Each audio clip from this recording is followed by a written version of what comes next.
ಯಾರೇ ಬಂದರು ಎದುರ್ಯಾರೇ ನಿಂತರು ಪ್ರೀತಿ ಹಂಚುವ ಯಜಮಾನ ಜೀವ ಹೋದರು ಜಗವೇನೇ ಅಂದರು ಮಾತು ತಪ್ಪದ ಯಜಮಾನ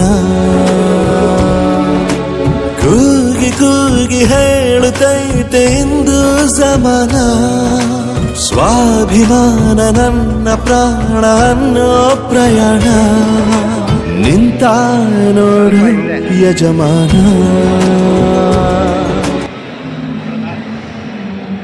ಕ್ಷಮೆಗೆ ಅಂತ್ಯ ಆಗಬಾರ್ದು. ಕ್ಷಮೆನೇ ಇದು ಅಂತ್ಯ ಅಲ್ಲ. ಸರ್ಕಾರ ಎಚ್ಚೆತ್ತುಕೊಂಡು ರೈತರಿಗೆ ಮತ್ತೆ ಈ ಥರ ಘಟನೆಗಳು ಮರುಕಳಿಸ್ತಂತೆ ಸರ್ಕಾರ ಒಂದು ಆದೇಶ ಹೊರಡಿಸಬೇಕು ಅನ್ನೋದೇ ನಮ್ಮ ಒಂದು ಆಗ್ರಹ.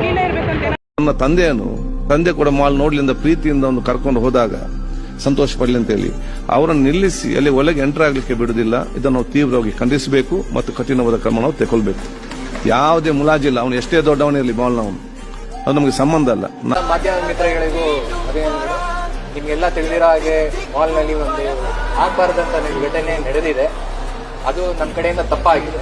ನಾವು ಅನ್ಕಂಡೀಷನ್ ಅಪಾಲಜಿ ನನ್ನ ಸೈಡಿಂದ, ಮಾಲ್ ಓನರ್ ಸೈಡಿಂದ ನಾನು ಮಾಲ್ ಓನರ್ ಆಗಿ ಕ್ಷಮೆ ಕೇಳ್ತಾ ಇದ್ದೀನಿ. ನೀನು ಹಾಕಕ್ ಬರ್ತಾ ಇಲ್ಲ ಬಿಡು. ನೀನು